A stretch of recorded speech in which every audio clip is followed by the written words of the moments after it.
pass over the mic to our first panelists. So the first session we're going to have today is In Our Hands, Decolonizing Access to Funding for Circumpolar Artists. Funding is very critical to supporting artistic practices across disciplines.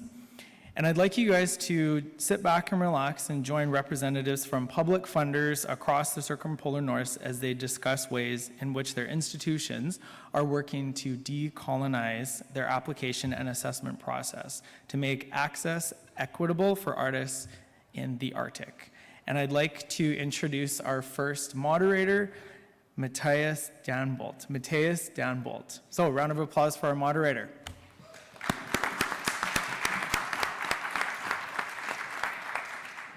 Thank you so much, and welcome to this first session of the last day of the Arctic Art Summit. As you heard, the title of today is In Our Hands, Decolonizing Access for Funding for Circumpolar Artists. And the panel kind of follow up some of the discussion that we had here last night at the final panel that was about decolonizing arts institutions. So my name is Mathias Danbolt, and I'm a professor of art history at the University of Copenhagen in Denmark. And I guess I'm sitting here also because I have had experience quite recently for sitting 4 years on an assessment committee at the Arts Council Norway. And it's a great privilege and great pleasure to be on this panel and share this panel today, because we have some really stellar people who have a lot of responsibilities in their hands to do some work on these issues. I will not going to read long bios because we have 50 minutes to fix a lot of things. So I'll just briefly start by introducing so you know who are here. So here to my left, far left, is Maria Utsi, who you have met several times already. But Maria Utsi is here now in the role as the Deputy Chair of Arts Council Norway and also Chair of the Expert Committee for Multidisciplinary Practices. Beside Maria is Veronica Lamppa Lonnbro, who's Deputy Director General of the Swedish Arts Council and head of the department that distributes funding aimed at regional developments and grants to the independent cultural sector. Sorry. And closest to me here is Arnakkuluk Kleist, who is a board member of the fairly new Greenland Art Fund. And for the last 4 years, she's also been the CEO of Katuak in Nuuk, the Greenland Cultural House.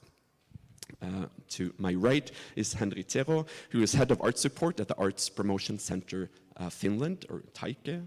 And he's responsible for the grant and funding schemes there. And he's also the chair of the Finnish State Art Commission. And the final speaker today is Odile Joannette, who is the director of the Creating, Knowing and Sharing, the Arts and Cultures of First Nation, Inuit and Métis Peoples Program at the Canada Council for the Arts.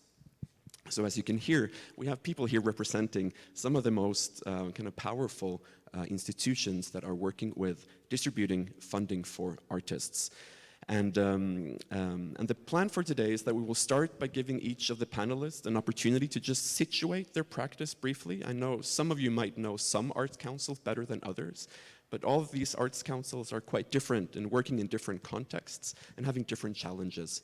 So I've asked the panelists to do a brief start introduction to kind of situate where they are so we can further on kind of clarify what kind of colonial contexts we are dealing with and what kind of decolonizing practices we are able to start implementing. So I will actually just pass the word over to you, Maria. Maybe you could start. Thank you, Mathias. So good to be here. The Norwegian Arts Council was established in 1965. And I was appointed in 2015 as the first Sami representative of the council ever. So it took 50 years to get there. It's an organ that consists of 2 bodies. One is an arm's length organ, the council, and the Arts Council itself is governed by a council consisting of 10 people representing the whole country, and we have 13 assessment committees or expert committees that are assessing applications from the different applicants in different disciplines. The other organ, the other branch of the Arts Council is the Directorate. It's not an arm's length organ. It's working under the Ministry of Culture, but they're also the Secretariat for the Council and all the Council's expert committees. We assess around 8,500 applications every year, and the Council has organized its programs within the framework of different disciplines. So you have dance, you have theater, you have music, and so on and so forth. And then you have the committee that I'm the chair of, which is the Committee for Multidisciplinary Practices. There is an ongoing discourse in the Norwegian Arts Council and Norwegian arts and culture field on diversity, but there is no existing discourse on decolonizing or decolonization. That is not a word that is being used in Scandinavia, I would say. More and more within the Sami communities and the Sami societies and the Sami arts and culture field, but I don't know if I will live to hear a Norwegian Arts Council director use the word decolonization. So it's quite hard to decolonize a structure or an organ if the discourse on decolonization doesn't exist, and if you're not acknowledging that we are colonizing national state, and that the Sami people has been colonized. So I think that's the first and foremost struggle and challenge for Norwegian Arts Council right now. Thank you so much, Maria. We will get back to that, I think. Veronica, do you want to quickly, briefly introduce the Swedish Arts Council? Yes. The Swedish Arts Council was established in 1994. I took notes when you said when the Norwegian Arts Council was established. So 1974, the Arts Council is led by a board that is assigned by the ministry. And we allocate funding to all art forms except film, because we have another agency for that. Half of our budget goes directly to the regions for regional development. The rest of the budget goes to the independent sector. And those grants are assessed by various assessment groups, assessment committees. Half of them are advisory and half of them take the decisions. And the core missions for the Arts Council follows the national cultural policy objectives, and they are, and this is my interpretation of them, because they are written quite more lengthy, but the freedom of expression, the freedom of artistic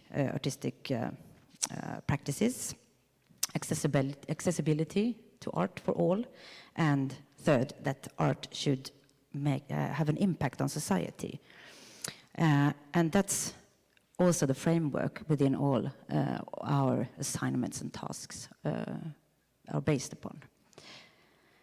And if we go to the context of where we are right now, I would say that the pandemic is something that we can't ignore. The pandemic had a huge impact on Swedish culture.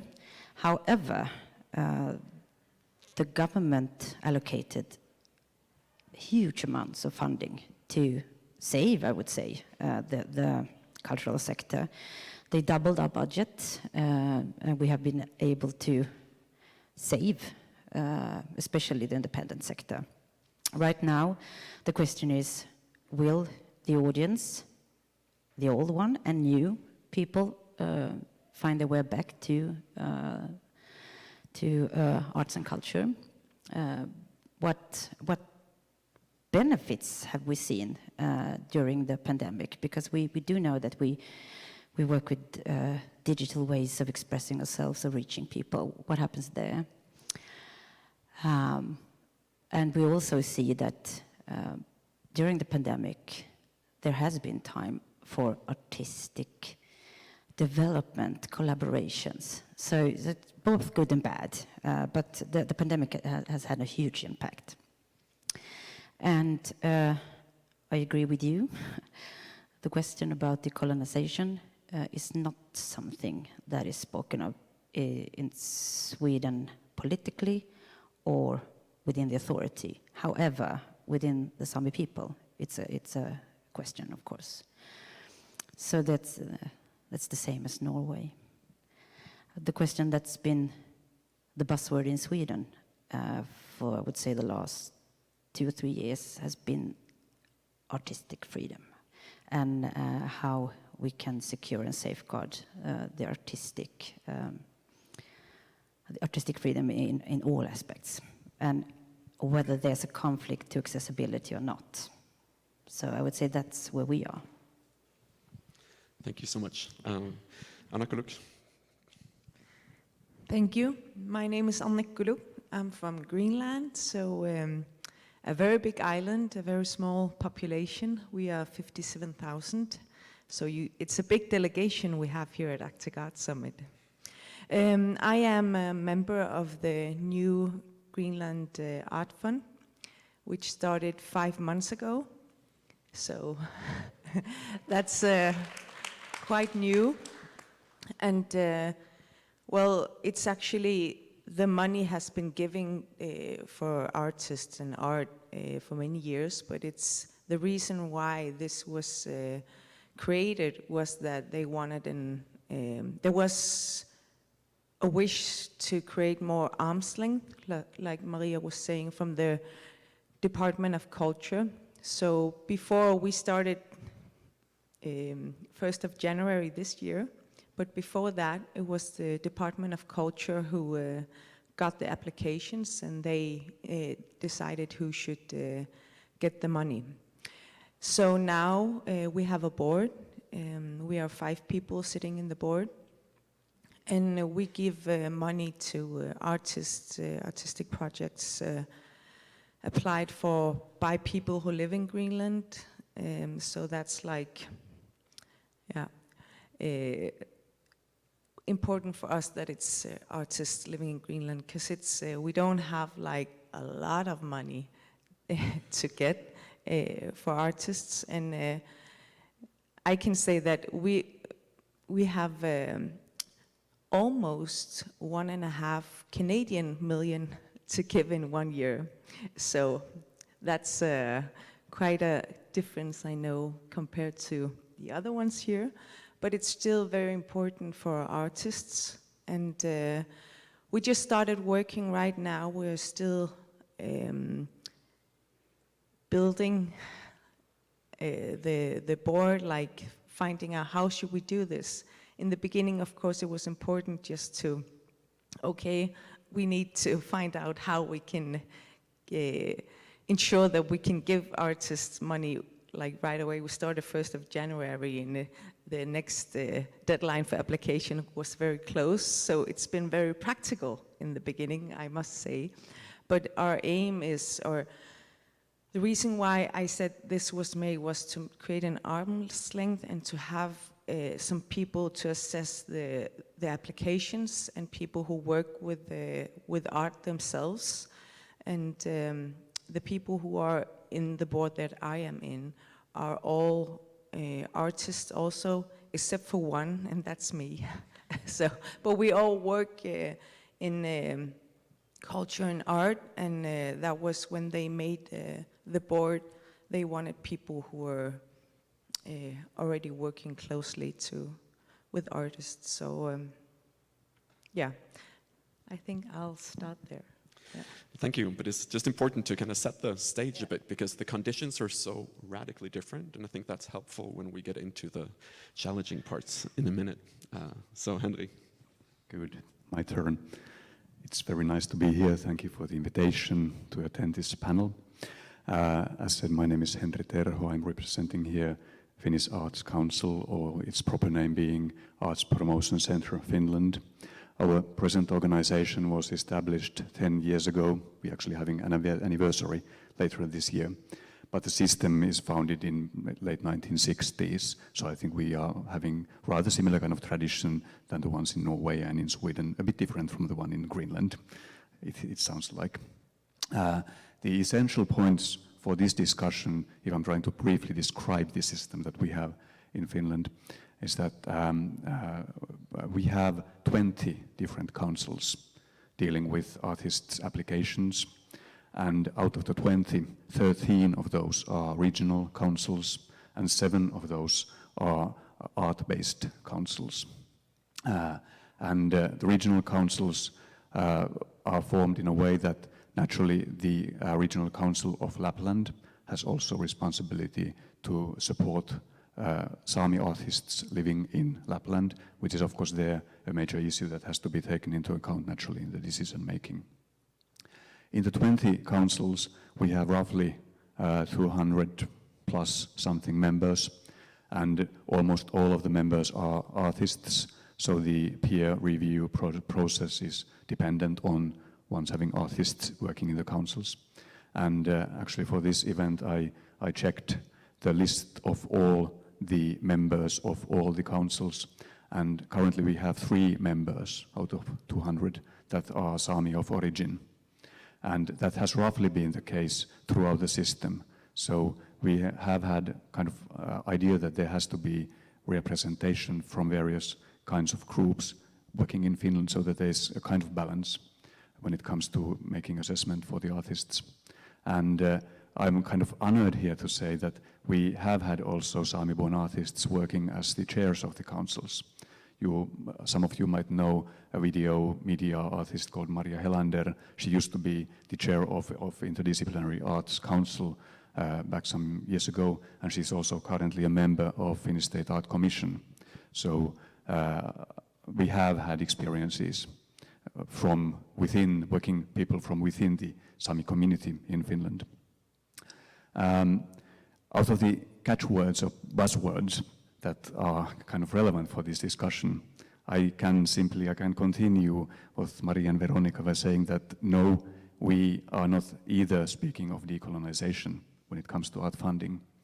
And naturally Finland tends to be a bit proud of not ever being a colonizing country, but we know that that's not quite true, but that is something that when we are comparing our history with the histories of major European countries, we tend to have a different kind of attitude towards being colonial, because I would say that we never were rich enough or powerful enough to get a colony. I think Finns also wanted one, but never got one.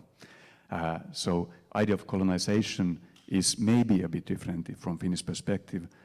Maybe decolonization is also a bit different from Finnish perspective, but naturally we cannot avoid of recognizing our responsibilities in terms of decolonization.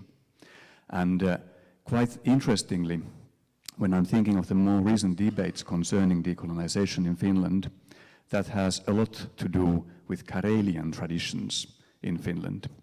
And that has been one of the biggest debates in terms of art policies in Finland during last year, actually, because Finnish cultural traditions derive a lot from Karelian regions bordering Russia, and even our national epos called Kalevala is actually Karelian tradition that has been imported to Finland, and that has aroused a lot of discussions that are kind of evolving around decolonization. Other buzzwords that we are kind of current interest are, of course, diversity in terms of arts, ideas of inclusion of artists from different backgrounds, and maybe one of the most current debates is about language. Our problem when it comes to our structures is that our organization is almost solely dependent on Finnish language, which means that we have various groups that kind of are looking for funding from us that are in a bit shaky position because they don't have Finnish as their first language, and there are barriers that they have to fight because of that. And that is something that we naturally are trying to do our best to kind of overcome and make a better future for that. Maybe this shortly. Great. Language is definitely something we will return to in a second, because there's so much to speak about concerning that. But Odile. Kwai. Greetings, everybody, all my relatives. My name is Odile. I belong to the lands we call Nitasinan. my family, Pikotligan, were responsible for a large portion of the territory from the Innu Nation. I'm really, really honored and pleased and feel so privileged to be with you today and to also be part of the Canada Council for the Arts. Because at Canada Council for the Arts, that was created early 1950s, Canada Council recognizes they are a colonial organization, Crown Corporation, acknowledges and has been blunt in recognizing the responsibility in the decolonizing journey. I'm responsible for the program that supports Indigenous arts. At Canada Council, back in 2021, we spent almost $320 million in granting for the arts, out of which 7.4 million went to Indigenous creators and organizations. So the commitments of Canada Council are important and great in terms of engaging in that conversation, provoking those difficult discussions, both internally and with the sector. I never thought I'd work for a Crown Corporation. I have always worked for Indigenous-led sovereign infrastructure, but Canada Council is inspiring to me. Jesse Wente being the chair, first Indigenous chair of a Crown Corporation, that for me is amazing. Simon and the strat plan that was created by the team is absolutely amazing in terms of the bluntness and the commitments towards self-determination, cultural appropriation. There has been a lot of public commitments by the Canada Council. So conversations are really in the decolonizing journey. And I think we acknowledge at Canada Council that there are kind of two sets of journeys in the decolonization. One that will be good for all increased accessibility, the barriers to access the funding. And those barriers have been identified and mentioned by the Indigenous peoples, but they have always also been identified and mentioned by a lot of different marginalized population and excluded voices. So that will be one that will serve the openness of bringing in new voices and new talents. But there's another decolonizing journey that is also a commitment from Canada Council, and it is the one towards self-determination. And that's a different set of objectives and a different set of transitions to understand that self-determination means that getting out of the way, giving the powers to the Indigenous peoples themselves to determine their priority, their criteria. And that is also something that Canada Council is committed to and understands that it's a journey. Because Canada has done it in other sectors. They have transferred authorities to Indigenous peoples in other sectors. I'll give the example of employment. But they have done it with limited resources, limited capacity. So they're setting them up for failure. I strongly want to work alongside the Canada Council team to make sure that we're doing this correctly and that we're making sure that we're accompanying Indigenous peoples in the way they want to do it and with the resources they need to make sure that it is done in a correct way. So yes, I feel privileged alongside all of you that you know, the decolonization is something that has to be discussed, has to be mentioned. In Canada, we've had so many conversations and reports, and so we know what has to be done. We are now at the space where we need to put in action some of those recommendations that have been written, discussed, mentioned. So it's time to move into more of an action-based agenda. Thank you, and let's get to action then. Because of course, I think we are in a, as you see, the panel are diverse in the sense that for some, just even introducing the concept of colonial history, coloniality of the present, and that these institutions are colonial in different ways. That just that is a hard conversation to start with. And one thing is, of course, the kind of colonial histories. I would argue that both Sweden and Denmark or Norway and Finland are settler colonial states, and that's not even something we need to discuss. So of course that is a colonial context already, but another aspect is of course the coloniality of art. The concept of art comes out of a specific Western tradition that makes, when we get to the kind of gist of it, of peer assessment, the concepts we are looking at and supporting in itself, if we understand them as having colonial repercussions, we also kind of need to question not only the institutions, but also the words we are using. As Canada Council for the Arts, I've read some of the reports and some of the material where it's very clearly argued in a way, one, that arts councils traditionally have worked as assimilation tools, that artists need to assimilate in order to become recognizable. And I think Jesse Wente has also been promoting that, or been very clear about that. And also that the peer assessment processes come out of structures and histories that are kind of colonial and ableist and patriarchal and just deeply problematic. So we need to get into practice. What are we able to do? Because one thing is ideology and good words. Another thing is how does that materialize in everyday processes when you sit there with peer assessment. So let's try to get into that. You, Odile, you have worked quite extensively on changing these kind of structures. Do you want to say just a bit more about how specific peer assessment processes in an Indigenous perspectives, how that work at your council? Well, at Canada Council, all of Indigenous arts is managed by Indigenous people. So all of the crew in creating, knowing, and sharing is Indigenous. So all of the assessment is done by Indigenous peoples. So that's like the first, I think, rule is you could only be only Indigenous people can assess Indigenous projects. But there's still a challenge for Canada because we have so many different nations and so many different communities. In Canada, we're over 600 communities, 70 Indigenous languages, worldviews. So it's still a challenge to try to get the best representation around the table to assess a variety of projects. The other thing that I think is extremely important is deconstructing all of the disciplines.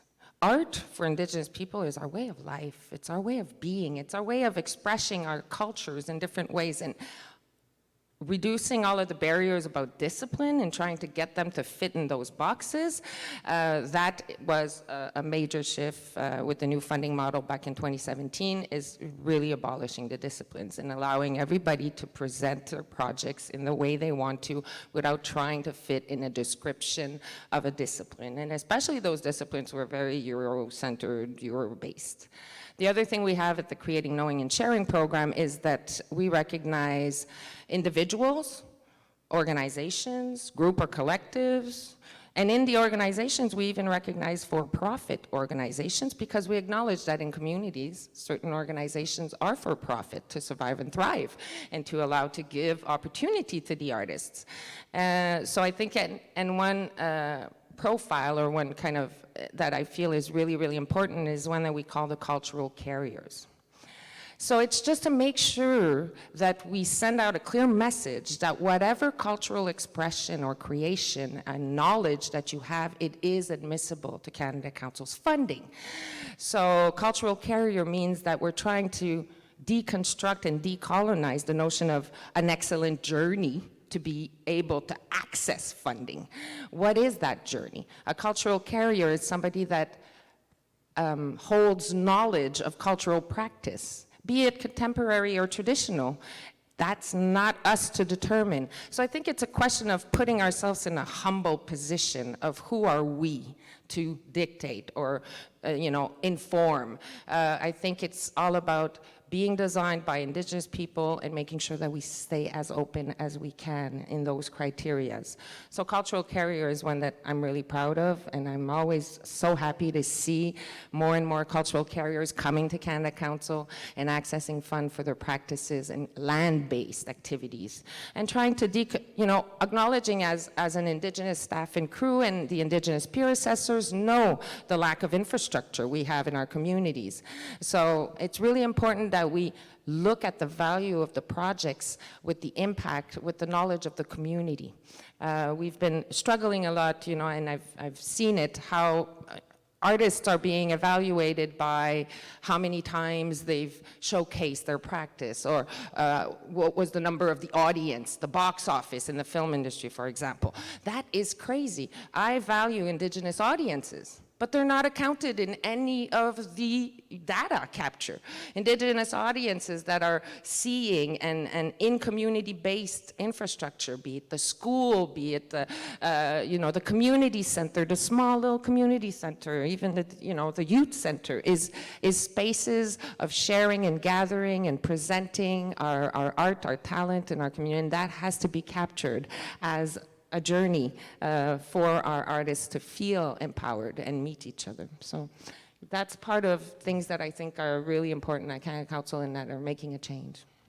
The question of disciplines, though, because all of you have introduced your foundations that are very discipline-based, that have expert committees related to disciplines and disciplinary knowledges and assessment committees. How do you see the disciplinary organization, the silo thinking in relation to this? Maria, do you want to? Sure, and first of all, I just actually want to clarify something because it's important. We're being recorded and everything, so because I just want to clarify that I don't work for the Norwegian Arts Council. I'm appointed, so I'm autonomous in my role, and needless to say, I'm a rebel in that system. So it's like nothing I say is like actually, you know, the policies of the Arts Council in Norway. So just to clarify that. Concerning the silos, the boxes, the disciplines boxes, that's a huge, I would say that's from an indigenous perspective, from a Sami perspective, it's a huge problem. And it's a very, of course, Western way to see art and to define art. Yeah, Eurocentric in every sense, and highly problematic. And the committee that I'm the chair of, the multidisciplinary committee, is like the only committee that assesses applications that are not kind of placed in any of these boxes. But we are not allowed to assess any actual projects, like artistic projects, because they are to be assessed by the experts of the different disciplines. So we only assess arenas and like larger groups and collectives, but never like actual artistic projects, because then you need actual artistic excellent expertise that you will find in the different other committees. So the whole structuring is kind of made to privilege those who can define themselves in one of the boxes.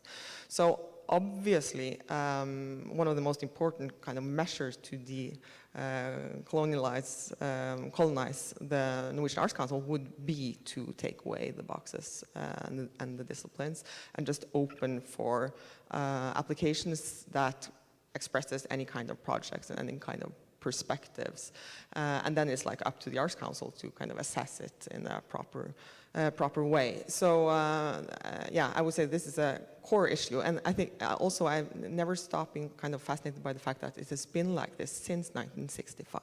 I mean, we haven't changed that system or that structure in not 50 but 60 years. So so yeah, this is a huge issue, and I don't think we will see any like major changes in that kind of structuring of the assessment process in the coming years, even though I'm like screaming about it. Henri, and then. All right.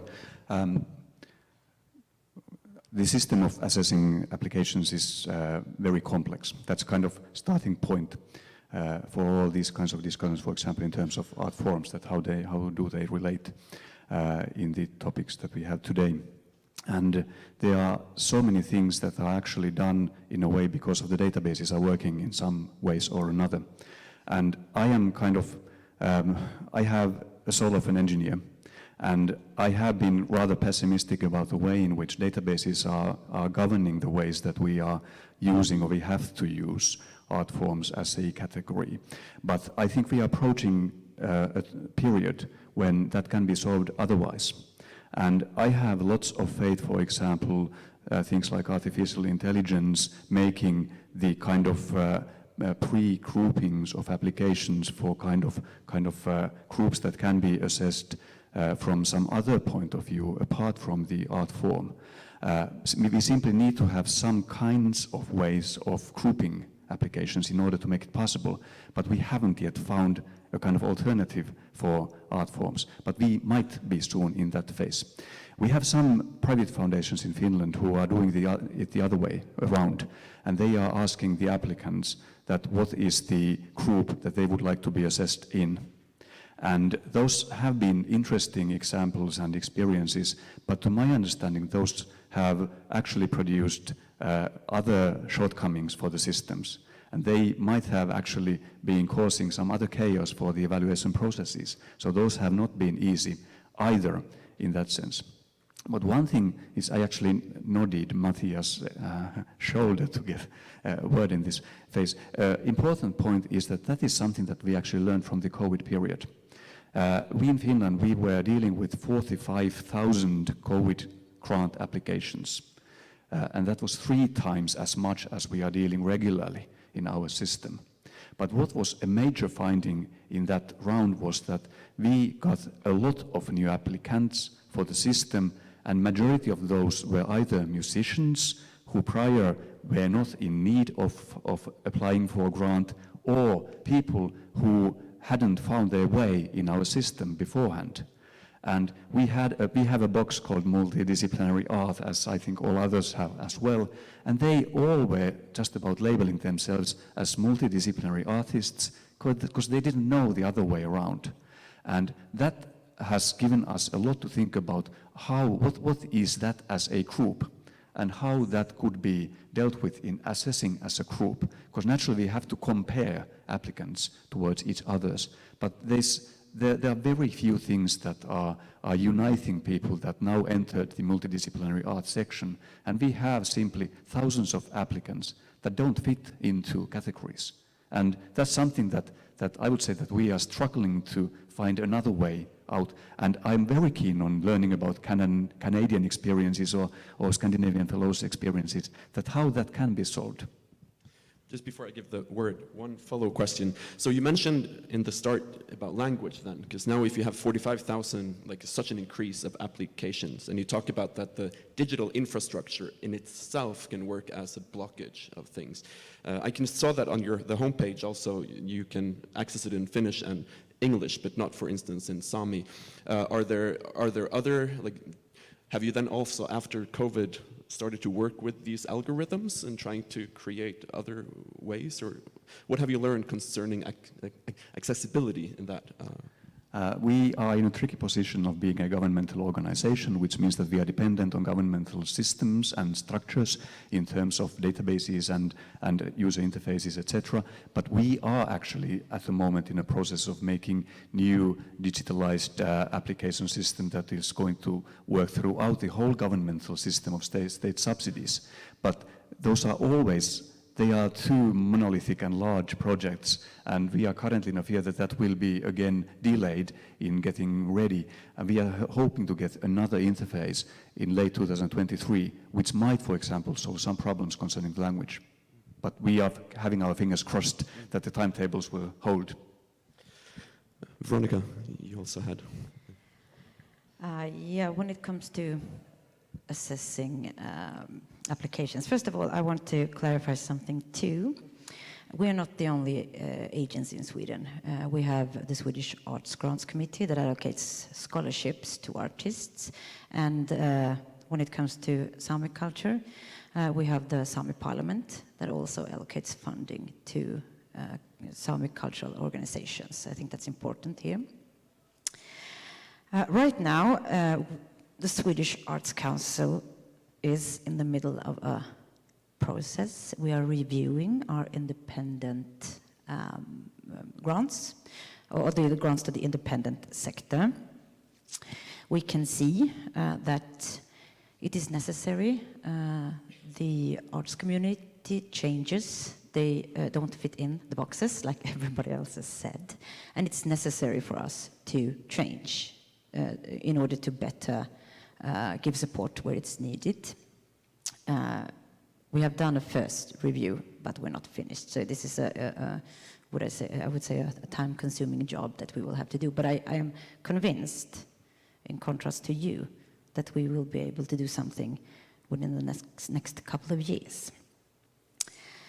With that said, today we allocate funding within the boxes. Artists, or rather organizations, can apply for grants for dance, theater, music, visual arts, and so on. We have assessment committees, and they consist of experts from the fields.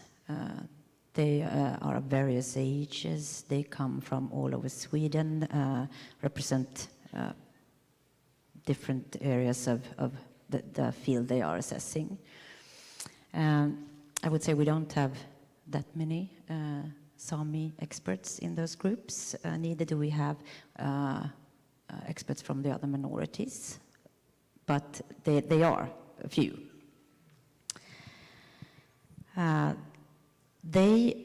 When they work, however, they do relational assessments, because quality and artistic quality is not a fact. It's something that changes, and it is absolutely necessary to always relate it to the arts field, to the artists, and the development. So they have a reflective process, and together they decide here and now what quality is. And potential for respective field is necessary, and also the impact to develop the art field. So that's something that they always bring to the table in the assessment process. Half of them, as I said before, are advisory, and half take the decisions. Yeah, just one question, because I'm just so curious about the expert, because isn't it a problem with the idea of an expert as well? A lot of the experts, at least from my experience in the Norwegian Arts Council, those that are constituted as experts, a lot of us have had the same training in art school. Like, in order to be recognized as an expert, you need to have studied either in art school to become an artist, or to have been, as I was on an expert panel as an art historian and curator, right? So even though we might have some kind of minority alibi figures in there, but all of either for them to be there, they need to go through a certain kind of so don't we need to rethink what an expert is? Oh, as well? but yes.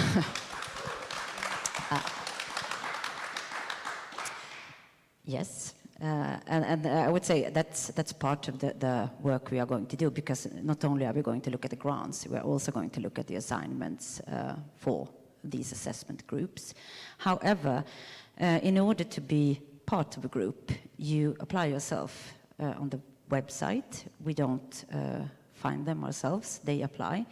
On the other hand, the problem is, do they know that they can apply? So, I mean, of course I understand that we have a lot to do here, but yes, and we are looking into it. That's good. Arnakkuluk, you are such a new fund. How have you been building up in terms of kind of concepts of art and aesthetics and the assessment processes? Well, we have been made, the Art Fund is made by the Greenland government. We have a parliament in Greenland, we have ministers and the Department of Culture. So it's very new to us even to have assessment of these applications, to have these experts. And when this is very interesting in so many ways, because like having a professional education when it comes to culture is so new to us. So most of the people who work in our artists do not have an education, like formal European, whatever, education. So we have very few, and we're very proud of that. We have some people who are actually studying that. So, you know, it's Europe and Scandinavia have a long tradition of education, universities and everything. It's very new to us, and most of our artists and most of our dear artists that we really respect and who have been there for a lot of years, yeah, it's not because of their educational background. But so when these applications, now we just, well, yeah, we're 5 months into this, so we are starting to ask questions. In the beginning, as I said, it was just, okay, how do we make some kind of a structure so that we can, you know, the artists rely on the money that they get to get the projects, and we are all very close to the artists. And that's why that was important for us to just get started. And then now our plan was that, well, we need to talk about this with the Artist Association, you know, to hear, okay, we have done it, this has been done like this for a lot of years. What do you think? What are the, like, barriers, and how can we do this in a different way? And I would say with the different, like, artistic categories and everything, I think for the board and also for the one who are assessing the applications, it's the knowledge of the artist and what they do, because we are such a small community and we know each other, and sometimes it's actually the other issue of being too close. How can you make sure that it's, when it's an application from your family member, from your neighbor, that, yeah, things don't get too messy or whatever. So for us, what we're saying about the discipline is that when we sit at the board and these are being assessed, there is a lot of history. It's not like we see a name and we never met that person before. That's really rare, or we haven't heard about them, we haven't seen their art. We know a lot of people that way. But I would say, by now, 5 months into the work, and we're very new, our ambition is to talk with the people who are, like the Artist Association. This is the, like, first ambition of talking to the people who are actually applying and who are living as artists, and say, what do you think? How should we do? And then starting from there, really. Because we can see, as there are so many subjects in that report you were saying, you send us, that are interesting, and I think feedback is very important. Like, one of the themes in that report is feedback, and it's really important, and we also do that. Like, when we look at something and we say, well, we're not sure about how will they solve this or this and that, and we tell them, like, it's important for the artists to also, or we try, and that's also something we want to work more with. I think feedback is very important. Also that they get that, but also sometimes you contact them and you're like, can we ask the artist, there's a missing link. It's probably something, but sometimes the artist just doesn't think in that manner, so we have to find out, have to be curious. So being curious, giving feedback is something I think that we should use more in our way of working. And another thing I was gonna say in the beginning, and I was thinking when everyone is going through, you know, it's like, it would be interesting to have Denmark sitting here and hearing what they would say, but I can imagine that it's very much the same thought, and it's they haven't thought about the decolonizing issue, and it's really difficult for them also in many ways, because we are not like, we are sitting, I am in the Greenlandic Art Foundation, and we are for the Greenlandic population of this. But what is Copenhagen thinking? I think Copenhagen is quite nervous during this time for many reasons. There are so many awful stories in the news, you know, not because we didn't know, but still now the world also knows. So there is so many things to handle, and I think, yeah, it will be interesting. We'll ask them afterwards, right? But thank you for all your thoughts, and it's important for us also as a new art fund to be inspired and get this opportunity to hear what you're doing. You know, you've been doing this for many, many, many years, and it's so thank you for your thought. We have a couple of minutes left. Maria had a comment, and then Odile. Yeah, because I kind of also, through these brilliant comments from all of the panelists, I also kind of want to go back to kind of the core why it is structured the way it is, and why that's a problem. And I kind of also want to point out that, you know, I love the Arts Council. It's the only structure we have for funding. And the people working there, they have the best intentions and they do a fabulous job. But they do reflect the society. They reflect the ongoing discourse. And the thing is, as I said, when there is not an ongoing discourse on decolonization, and not also, and neither on, you know, these core concepts that the Arts Council work from or have derived from in a way, which is like professionalism, expertise, excellence, artistic freedom, and so on and so forth. As long as you don't have a kind of living discourse and discussion reflection within the arts field and art communities also, and in the society, the arts councils won't change in a way, because they are doing a great job reflecting the society they are you know, set to serve. So I think, you know, we kind of have to go back to also facilitating a broader discourse on how did and why did we structure things this way, and what are kind of the core concepts that we are working with. And I also just want to mention briefly, because there's a very big difference between Scandinavia and Canada, and it's important in this context. Veronica mentioned it briefly, but for the indigenous people of Scandinavia, the Samis, the money for funding the arts is allocated to the Sami parliaments, because we have had a very different process, and we have a different governing model where the Sami parliaments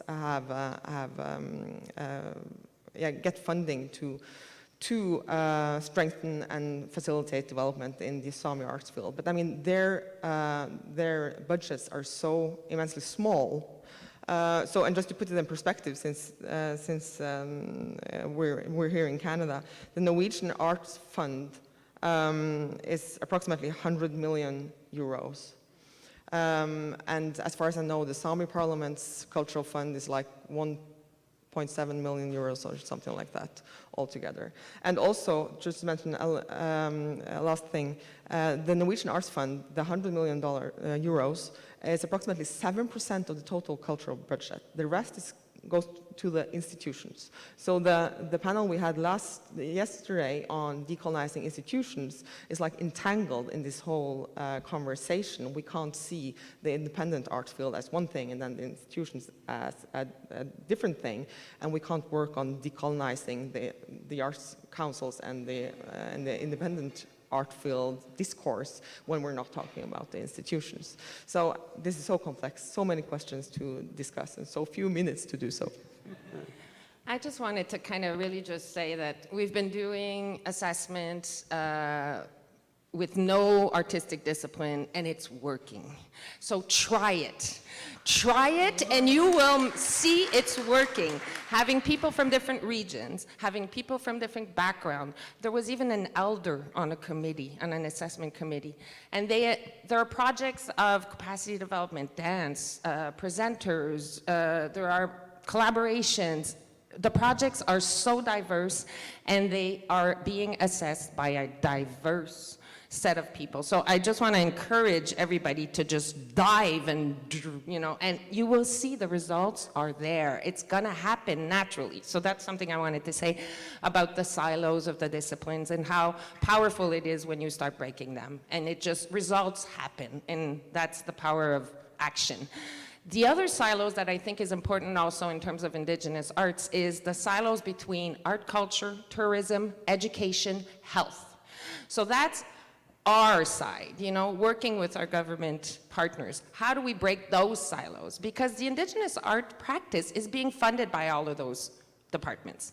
But we're not having conversations on how do we do that. So we're leaving them jumping the hoops into all of that when we, on this side, could maybe work on better partnering. And the other thing I also mentioned earlier, and I wanted to say it because I talked about the difficulty of representation because we're such a large. I think where we're going now at Canada Council is that we recognize that it's not going to be done in Ottawa. it's not all, it's going to be transferred to the regions. We are going to co-create, co-design, and co-deliver the funds. So trusting, organizations that are in the lands, in the areas, and making sure that they have the tools, the resources, and we give them that trust of co-delivering the funds and determining their priorities and their criteria. And we have just today signed an agreement with the Yukon government to co-deliver for the Yukon, the 14 indigenous communities of the Yukon, with the Yukon government. So I think that that's great, and we're continuing these partnerships. So it's all about creating those partnerships that have the relationship, because we know our mandate is to support the indigenous artists. We need to build and work with the people that have the relationship, and not try to hold it all on into our little centered office. It's to trust the people that have those relationships and give them the power, the authority, and the resources to deliver appropriately. So that's the next step. It's really decentralizing the funds and bringing them to organizations that have those relationships and that can build those feedback, those, it's all about reciprocity. It's empowering, regional structures, indigenous structures, and getting the ability to make it happen. So it's really, really, for me, about letting go, but also encouraging you to let go of the disciplines, and results are going to be powerful. I know we are on overtime and coffee is served, but I need to give just closing comments from Veronica and Arnakkuluk. So please, be brief. I think for my part, Sweden, there are a few things that are crucial. Of course, we need to reach out. We need to get more applications from Sami artists and from the national minority artists. We need to break down the silos, of course. But I think all of that is superficial if we don't start to talk about the decolonization process. And that's been one of the really important things for me to learn during this summit. We can work with the superficial, the silos, but if we don't understand the concept of decolonization, I don't think we will make it a thorough process. So that's what I'm taking with me from this summit. I just wanted to say that another thing that has nothing to do with that, but with decolonizing, and also giving opportunities to actually do collaborations. You said collaborations with people that are close to your heart. And for instance, we had a meeting, I'm not gonna say it, but we had an interesting meeting 2 days ago with some of these people also, and talking about how can we make collaborations and possibilities for funding that, like for us, don't go through Scandinavia. If we want to cooperate and make cultural projects together with Inuit that are our own people, but we have very strong borders when it comes to the countries that we are part of, and that makes it very difficult. So often you have to go, like Greenlandic artists have to go through Scandinavia, through Denmark to actually get funds to cooperate with someone who is just so close to you. So I'm very happy that we had a meeting 2 days ago, and I'm very hopeful that we can actually start to like make a less complex and more direct bridge, cultural bridge to do this, because we have the projects, we have the connections, we know each other, but to create the possibilities, and it will be amazing, I'm sure. Susanne, who is the director of the Greenlandic Theatre, like she says, the funding is in the Nordic countries, but the heart is with our Indigenous and Inuit families. So I really hope that this is a starting point for that. And my 5 cents worth of input here in the last minute is that I've been all ears, and I continue being all ears here in these discussions. And thank you very much for all the input that you've given for these discussions. And I think I've learned a lot by being here. Because we started 15 past, so we have some more minutes. No, I just want to say also in the spirit of this Arctic Art Summit, I think one of the things that I really hope we can take with us from this conference and this gathering is actually establishing a collaboration between the arts councils in the Arctic, so that we can work together on these questions and learn from each other. And I think especially for us in Scandinavia, we need to learn from Canada, and we want to work with Greenland and so on and so forth. So I think that would be such a strengthening collaboration and structure for the future, and I hope that we will continue this conversation into the future, because we have to.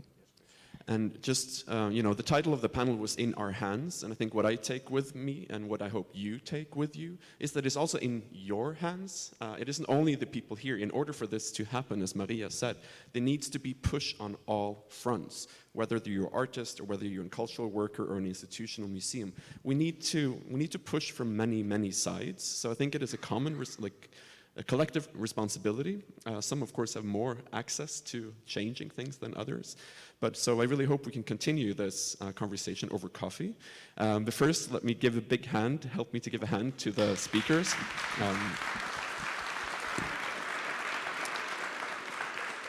And let's continue talking and changing things. Thanks.